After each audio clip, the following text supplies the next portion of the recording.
Welcome to Success in Medicine. I'm Dr. Samir Desai. Today, we are going to discuss a very important interview question, one that is very difficult to answer if you don't include it in your interview preparation.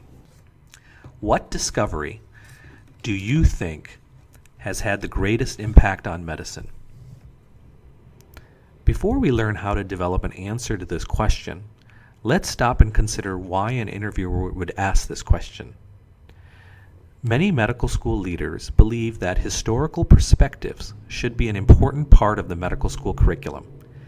In a survey of U.S. medical schools, almost 40% had formal lectures or seminars about the history of medicine embedded in their curricula. History can teach us about disease and how our approach to treatment has changed over time. Changes in disease and treatment over time requires an understanding of social, economic, and political forces, and history, of course, can provide us with this context. Many medical school interviewers have an appreciation for the history of medicine. They like to see that future physicians have given some thought to how the profession has gotten to where it is today. So you should not be surprised to be asked this question. If you search the internet, you'll find rankings of medicine's most important discoveries or inventions. As you might expect, these rankings differ considerably on what is considered the most important discovery. What does that mean for you as an applicant? That means there really is no right answer. There are so many discoveries that have had tremendous impact, and it's impossible for people to agree on the most impactful. Therefore, the best way to answer this question is by choosing one discovery and then becoming quite knowledgeable about it. You can then use the information that you learn to develop a powerful answer, one that reveals the depth of your knowledge and also reveals something about you. In my experience, the most common answers applicants give have to do with the discovery of penicillin or the use of vaccines. There's nothing wrong with discussing penicillin or vaccines, but it can be hard to stand out when just about every applicant is using one of these two discoveries in their answer. Fortunately, there are plenty of other important discoveries, and a little background reading will get you prepared for a winning answer. Remember, if you can, put a personal touch to the story and definitely reveal something about yourself.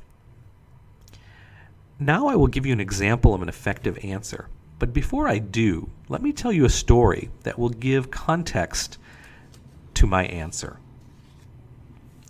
I want to take you back to the 1970s, when India and Pakistan were firmly entrenched in a war. When monsoon season hit during this time of war, with its heavy rains and ensuing floods, it led to a calamitous situation for thousands and thousands of refugees. These refugees were starving, and they poured into camps seeking assistance. Ready to provide assistance was the government of India, the state government of West Bengal, and a number of non-governmental organizations. These overwhelmed organizations were taxed even further when a cholera epidemic broke out. Although IV saline solutions were available, they weren't available in enough quantities, and there weren't enough trained volunteers to administer them. Within a few days, 30% of patients died. So many of them were children.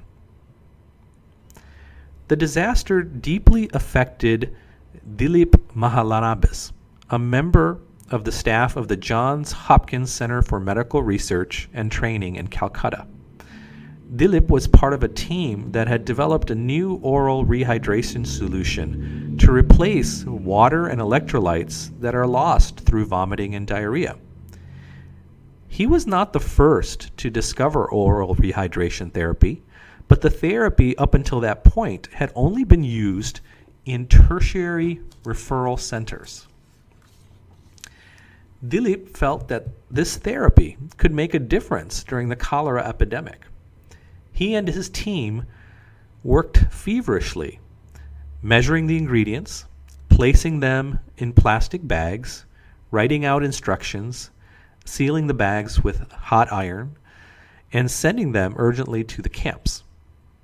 At the camps, once received, healthy parents, family members, and staff had those who were ill drink large volumes of this solution. The results were amazing. Over 8 weeks, there was a steep drop in mortality to less than 1%. If the story ended right there, it would be remarkable.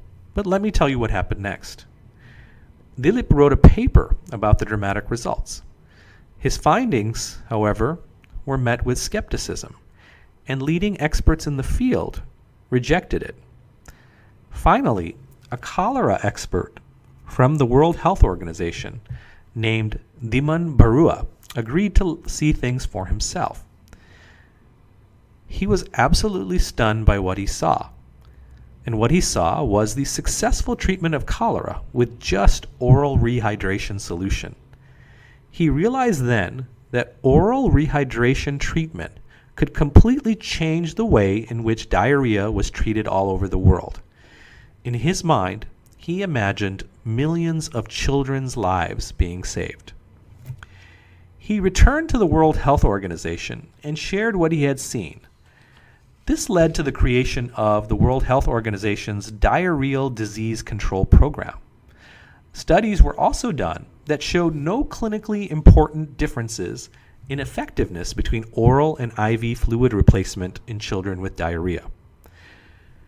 The impact of this discovery was enormous. In the 1980s, close to 5 million children under 5 years died each year from diarrhea. 20 years later, the figure had dropped to 1.8 million. In poor countries, children can expect to have 3 episodes of diarrhea every year, which means they face a potentially life-threatening infection as often as every 4 months. With oral rehydration therapy, the risk falls tremendously. In the last 25 years, more than 50 million lives of children have been saved with oral rehydration therapy. Although there have been tremendous strides in the treatment of diarrhea, it still remains the second most common cause of death among poor children. With this cheap and easily prepared solution, the world has the power to prevent even more deaths due to diarrhea. We just have to find a way to reach those children. That's quite a story, isn't it? So with that background, let me offer you an example of an effective answer. Here it is. So many discoveries in medicine have had a tremendous impact, and it's hard for me to single out one as the most impactful. I would like to share one discovery which has saved the lives of over 50 million children suffering from vomiting and diarrhea, and that's oral rehydration solution. I learned so much about it during my international health trip to Kenya. I went to Kenya with a team of healthcare professionals, and we worked side by side with some Kenyan doctors in rural parts of the country. We had a wonderful opportunity to care for patients who have limited access to healthcare.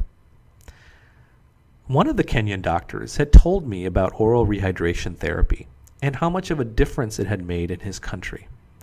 Amazingly, as a child, he too benefited from the solution, and he went on to become a doctor.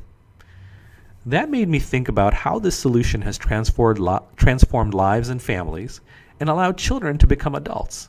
It's amazing to think what some of these adults have done for our world, whether it's by becoming a nurse, a doctor, a researcher, and so on. When you look at it that way, the impact is tremendous, not only in terms of the lives saved, but the contributions these survivors have made to the world. I know that diarrhea is still a major cause of death in children, and I hope that with my interest in global health, that I can be a part of the solution. So now in analyzing this answer, you can see that the interviewee has a strong working knowledge about diarrheal illness in children and the use of oral rehydration therapy. He very clearly states the impact of the discovery in terms of lives saved.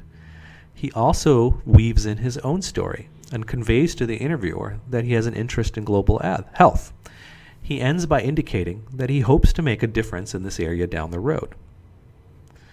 So there you have it, an answer to a difficult question which reveals something about the interviewee. Strive to do that with each and every answer as you prepare for interviews. In closing, I also want to remind you that I'm working on an online medical school interview course. If you have any suggestions, perhaps some questions you'd like me to address in this course, send us an email through our contact page at thesuccessfulmatch.com. Thanks for joining us. Until next time, I'm Dr. Samir Desai.